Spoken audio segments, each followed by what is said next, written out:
Ούρσουλα η Αντζελίνα. Το όνομά μου είναι Ίγκορ. Από πού κατάγεσαι? Η καταγωγή μου είναι από την Αλβανία. Η καταγωγή μου είναι από Κάφκασο Ρωσίας. Μπορείς να πεις μερικά πράγματα για την πόλη που μεγάλωσες, το σπίτι και την οικογένειά σου? Η πόλη που μεγάλωσα είναι Φιέρι, λέγεται μέσα στο κέντρο της Αλβανίας. Ήταν ωραία χρόνια, μέχρι τη στιγμή που έφυγα. Εγώ μεγάλωσα στο Πιτιγκόρσκ, είναι νότια Ρωσία. Πολύ μουντή πόλη, γκρίζες πολυκατοικίες, εργατικές, πάρα πολλές, μετασοβιετική κατάσταση. Αλλά παιδί ήμουνα, τα βλέπα όλα όμορφα, κάποιο λόγο. Και πώς ήταν η ζωή στην πατρίδα σου? Ήταν όμορφα. Δεν είχα κάτι να πω ότι μέχρι τη στιγμή ότι να σκεφτώ ότι θα φύγω από την κόρα μου. Θυμάμαι, ήταν πάρα πολύ ωραία για μένα, γιατί παιδί, σχολείο, παιδική χαρά. Απλά έβλεπα, ας πούμε, τους γονείς μου να ζορίζονται. Ειδικά ο πατέρας μου δυσκολευόταν να βρει δουλειά που δεν είχε σπουδάσει, σε αντίθεση με τη μάνα μου. Και πάντα υπήρχε αυτή η κατάσταση μέσα στο σπίτι ότι σήμερα δεν θα πάμε εκεί, σήμερα δεν θα φάμε αυτό. Αλλά δεν ήταν κάτι το τραγικό όσο το θυμάμαι εγώ. Πώς ήταν η κοινωνία στην πατρίδα σου? Είναι ακόμα ίδια? Στην πατρίδα μου τα παλιά χρόνια είχαμε καλή. Είχε σεβασμό στον άνθρωπο, είχε αγάπη, οι γειτονιές μοιραζότανε τα σπίτια μεταξύ τους, το κάθε τι. Είχε μικρή κοινωνία, τα παιδάκια, οι οικογένειες, όλοι μαζεμένοι, όλοι αγαπημένοι, με μεγάλο σεβασμό. Τώρα όχι, έχουν αλλάξει. Τα πράγματα είναι πολύ διαφορετικά από τα χρόνια που μεγάλωσα εγώ εκεί. Τώρα έχει πολύ ασέβεια, έχει μίσος, γίνονται και μερικά χρόνια είχε και ένα πόλεμο πολιτικών. Δεν είναι η κατάσταση που άφησα. Για μένα η πλάκα ήταν, τώρα το βλέπω σαν πλάκα, γιατί πέτυχα στη μεταπολίτευση από σοσιαλισμό σε καπιταλισμό και ακόμα και τους γονείς μου τους έβλεπα να ενθουσιάζονται πάρα πολύ για τη διαφορά ηλικίας μας. Δηλαδή ξαφνικά πολλά χρώματα, ξαφνικά διαφήμιση, ξαφνικά μαγαζιά παντού, καινούργια αυτοκίνητα. Αλλά ο κόσμος ήταν πιο άγριος, η αλήθεια είναι. Γιατί πολλά προνόμια χάθηκαν, όπως ας πούμε υγεία, εκπαίδευση, όλα αυτά. Και κάπως αυξήθηκε η αλητεία στον δρόμο, δηλαδή δεν μπορούσε να κυκλοφορήσεις αργά το βράδυ, δεν μπορούσε επίσης να μιλήσεις σε οποιονδήποτε άγνωστο. Και θυμάμαι και εμείς σαν παιδάκια ακούγαμε μην πάτε εκεί, μην πάτε παραπέρα, 6 ώρα να είστε εδώ, μόλις πέσει ο ήλιος. Μετά το σχολείο κατευθείαν εδώ, μην μιλάτε σε αγνώστους, ρωτήστε τη δασκάλα σας, οτιδήποτε τέτοιο. Θυμάμαι, δημιουργούσε κάπως το μυστήριο, το ότι ο κόσμος εκεί έξω δεν ήταν ωραίος. Αυτό θυμάμαι κυρίως. Τι σε έκανε να αφήσεις την πατρίδα σου? Μετά το 90, το τι με έκανε να φύγω από την πατρίδα μου ήταν πολύ έντονο. Οι φασαρίες που γινότανε, με κόψαν από τη δουλειά και εμένα και τους γονείς μου. Δηλαδή άρχισε σε μεγάλη φτώχεια, σε έντονη. Αυτό με έκανε να φύγω για μια καλύτερη ζωή. Κυρίως ήταν οι οικονομικές δυσχέρειες και πάνω απ' όλα η ασφάλεια της σωματικής ακεραιότητας. Έτσι τουλάχιστον σκεφτόταν η μάνα μου που ήταν μόνη που μεγάλωνε ένα παιδί. Σκέφτηκε ότι υπήρχε κάπου αλλού καλύτερα και ήρθαμε εδώ.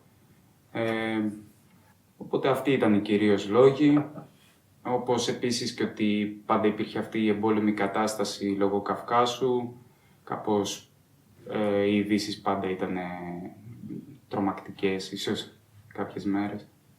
Ποιες ήταν οι προσδοκίες και ποιοι οι φόβοι σου?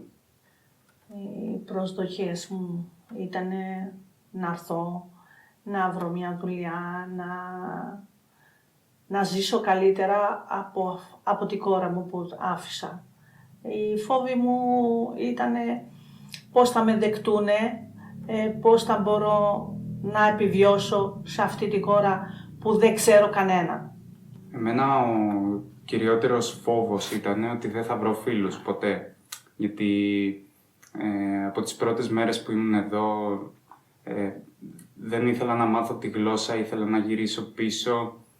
Ήμουν συνηθισμένος πάρα πολύ στη Ρωσία και ήξερα ότι είναι για καλύτερο που ήρθαμε εδώ, αλλά όσο ήμουν έφηβος με όλα τα αγαπημένα μου πρόσωπα πίσω, μου κάθισε πάρα πολύ στραβά.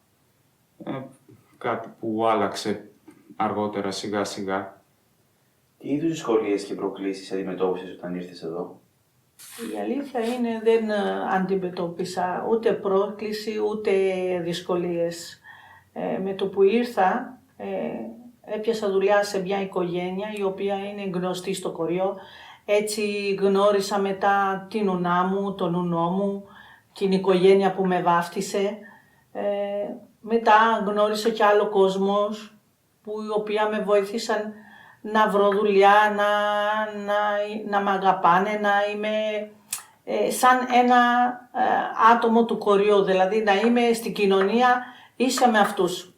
Οι προκλήσεις που είχα εγώ ήταν να μάθω τη γλώσσα, να βγάλω το σχολείο και ξεπερνώντας τα αυτά κατάφερα να μπω και σε μια σχολή να σπουδάζω. Δεν ήταν εύκολο, αλλά συνεχίζω ακόμα. Πώς το έφερες πέρα με όλη την γραφειοκρατία? Είχα βοήθεια με όλα αυτά.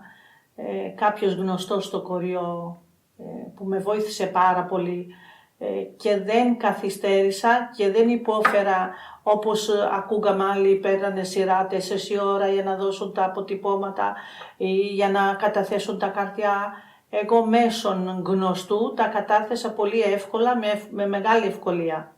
Η γραφειοκρατία συνεχίζει ακόμα να μας καταργέται. Τον πρώτο καιρό ειδικά πάντα ερχόταν κάποιος γνωστός, είτε κάποιος από άλλη χώρα ο οποίος ζούσε περισσότερα χρόνια από εμάς και ήξερε πού να πάει, πώς να κινηθεί. Άλλες φορές τα ανακαλύπταμε μόνοι μας. Κάποιες φορές άλλαζε ο νόμος ίσως και έπρεπε να το πάμε όλο από την αρχή. Είναι ακόμα δύσκολο, πιστεύω. Πώς κατάφερες να ενσωματωθείς στην κοινωνία? Αυτό δεν ξέρω πώς. Από την αγάπη του κόσμου, από τη συμπεριφορά μου απέναντι από τον κόσμο, λόγω ότι βαφτίστηκα, λόγω ότι έκανα οικογένεια με τους ντόπιους και ενσωματώθηκα με αυτό στην κοινωνία, σε όλα. Εγώ πιστεύω ότι ήταν μεγάλη βοήθεια από την οικογένεια που με δέχτηκε και με βάφτισε και πιστεύω αυτό ήταν ο κύριος λόγος ότι ενσωματώθηκα. Δεν είχα κάποιο πρόβλημα στο χωριό, δεν με συμπεριφερόταν κάποιος ξένη. Στην ενσωμάτωση βοήθησε πολύ που είπα οικογένεια, η νονά μου. Μέσω αυτήν την οικογένεια γνώρισα και άλλους φίλους, άλλους γνωστούς, άλλες οικογένειες. Οπότε αυτό βοήθησε πάρα πολύ να γίνω κι εγώ μία από την κοινωνία, δηλαδή να είμαι κι εγώ ένα μέρος του κοριού, ένας πολίτης. Η ενσωμάτωση με βοήθησε πάρα πολύ η παρέα. Είχα πάρα πολλά παιδιά τα οποία ήταν από ξένες χώρες, είτε Αλβανοί, είτε Γεωργιανοί και Τσιγκάνοι και Έλληνες επίσης. Και έτσι νιώθαμε κάτι κοινό μεταξύ μας. Είχαμε κάτι κοινό. Οπότε αυτοί με βοήθησαν πάρα πολύ. Επίσης από το ποδόσφαιρο που μου άρεσε να παίζω και πήγαινα σε ομάδα. Κάπως έτσι μέσω παιδιών της ίδιας ηλικίας μαζί μου τράβηξα και εγώ το κουπί, ας το πούμε έτσι. Ποια είναι η γνώμη σου για την κοινωνικοπολιτική κατάσταση της χώρας που σου φιλοξενεί? Η κοινωνικοπολιτική κατάσταση της χώρας μου φαίνεται ότι αλλάζει πάρα πολύ συχνά και αυτό μπερδεύει τους ανθρώπους, κυρίως τους ντόπιους, μαζί και όσους ζουν χρόνια είτε έρχονται τώρα. Μου φαίνεται ότι δεν υπάρχει σιγουριά. Ο κόσμος είναι παραπονεμένος για τα βασικά, όπως δουλειά, υγεία, πολλά τέτοια πράγματα. Και αυτό δεν είναι καλό, ειδικότερα όταν συμβαίνει τόσο συχνά. Οπότε θα μπορούσε να είναι πιο σταθερή η κατάσταση. Η κοινωνία, η πολιτική κοινωνία είναι δύσκολα γιατί δεν είναι, το συγκρίνω με άλλες χώρες, εδώ για να βγάλουμε τα χαρτιά πληρώνουμε και δεν είναι μόνο αυτό, δεν είναι σταθερή η νόμη για τους αλλοδαπούς. Δηλαδή ενώ πληρώσαμε λεφτά για να βγάζουμε μια απεριόριστη κάρτα, ενώ τώρα μετά αλλάζουν τον νόμο και το κάνουν ανά 10 χρόνια για να βγάζει ταυτότητα.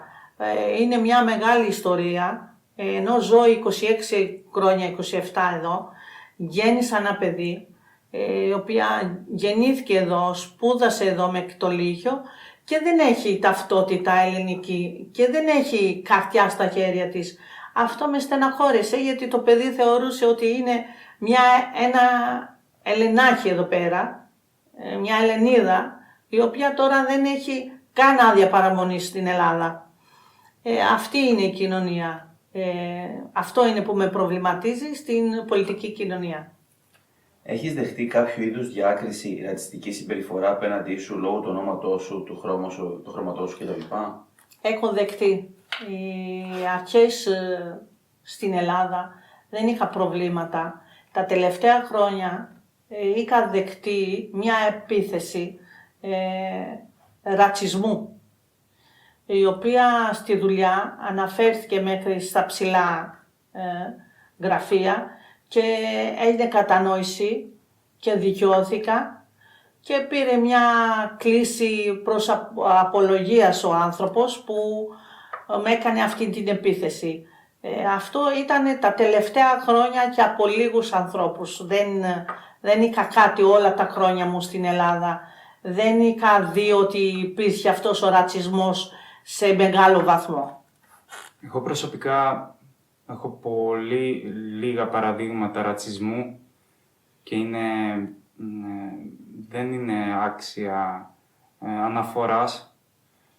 Μάλλον επειδή είμαι ξανθός, μάλλον επειδή βγάζω μια ειρηνική άβρα προς τον κόσμο, αλλά η μάνα μου, ας πούμε, που έχει προφορά, έχει δεχτεί ρατσισμό, λεκτικό κυρίως.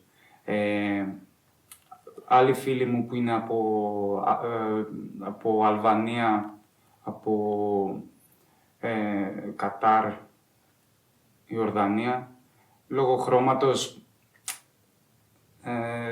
δεν περνάνε καλά ακόμα και σε ηλικίες που δεν δικαιολογείται και από ηλικίες που δεν δικαιολογείται. Είναι πολύ άδικο, είναι σαν να το ζω εγώ και το θεωρώ αδικαιολόγητο. Αν είχες δυνατότητα να μιλήσεις με τους πολιτικούς φορείς ή τους πολιτικούς της χώρας που σε φιλοξενεί, τι είναι αυτό που θα ήθελες να πεις? Κύριος, εγώ ήθελα να πω στους πολιτικούς, δεν ξέρω αν θα φανεί λίγο εγωιστικό, θα φανεί λίγο με ενδιαφέρει, τα παιδιά που γεννούνται εδώ στην Ελλάδα να μπορούν να τους βοηθήσουν να πάρουν τυπικότητα, γιατί αυτά τα παιδιά μεγαλώνουν δίπλα στα άλλα παιδιά, γεννιούνται στο ίδιο μευτήριο με τα άλλα παιδιά και δεν έχουν τα δικαιώματα που έχουν τα άλλα παιδιά. Θα ήθελα αυτό να μπορούν να το διορθώσουν, αν μπορούν οι πολιτικοί, ώστε αυτά τα παιδιά όταν τους ρωτάς και νιώθουν ότι είναι Έλληνες, δεν είναι στα χαρτιά. Στη τελική δεν είναι στα χαρτιά. Και όταν μεγαλώνουν και βλέπουν αυτό ότι δεν είναι στα χαρτιά, δεν νομίζω να νιώθουν εύκολα, νιώθουν άβολα.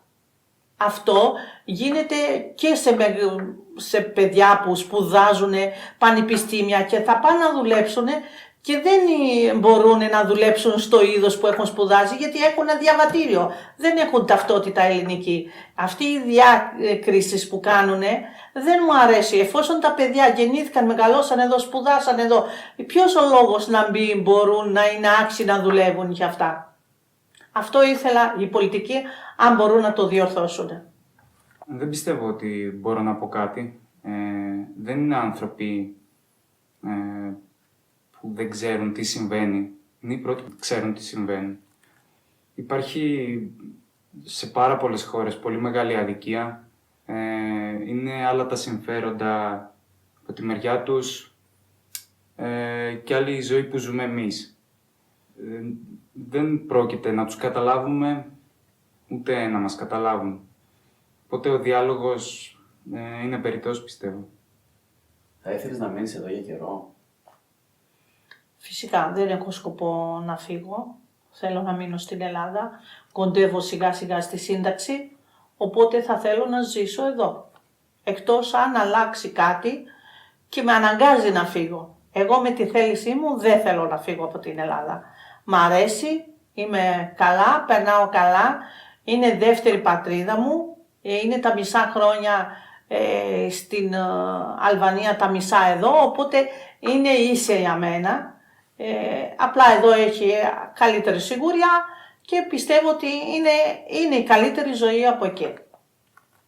Δεν ξέρω το μέλλον τι θα γίνει η Αλβανία, αλλά εμένα μου αρέσει εδώ. Έχω κάνει τους φίλους μου, έχω τις οικογένειες μου, δεν θέλω να φύγω. Προσωπικά όχι, θα ήθελα να ταξιδέψω και εύχομαι κάθε άνθρωπος που αλλάζει μέρος να το κάνει με τη θέλησή του, χωρίς να τον διώχνουν από κάπου. Αλλά άμα φύγω ξέρω ότι θα μου λείψει αυτός ο τόπος. Ποια είναι τα όνειρα και οι προοπτικές σου για το μέλλον? Τα όνειρα. Όνειρα είναι η κόρη μου μεγαλώνει, σπουδάζει, ζει σε μια άλλη χώρα, αναγκαστικά ζει στην Αμερική. Τα όνειρά μου είναι να σπουδάσει, να τελειώσει το πανεπιστήμιο, να παντρευτεί, να κάνει παιδάκια, να έχω εγγόνια, να τα μεγαλώσω στο μέλλον, να βγω στη σύνταξη και να είμαι υγιής, να μεγαλώνω και να βοηθήσω την κόρη μου στο να μεγαλώσω εγγόνια. Αυτά είναι τα όνειρά μου. Όνειρα για να σπουδάσω τώρα στα 56 δεν έχω. Η δουλειά είναι δόξα τω Θεώ, οπότε αυτά είναι τα όνειρά μου, να προσφέρω στην κόρη μου. Πολύ δύσκολη ερώτηση. Το σκέφτομαι κάθε μέρα, μπορώ να πω. Ανάλογα πώς έρχονται οι καταστάσεις. Δεν μπορώ να το απαντήσω σίγουρα. Δεν έχω κάποιο όνειρο σχεδιασμένο. Το μόνο που θέλω είναι να γίνω καλύτερος στη δουλειά μου, να έχω περισσότερες επιλογές και ευκαιρίες. Και από εκεί και πέρα, βλέποντας και κάνοντας.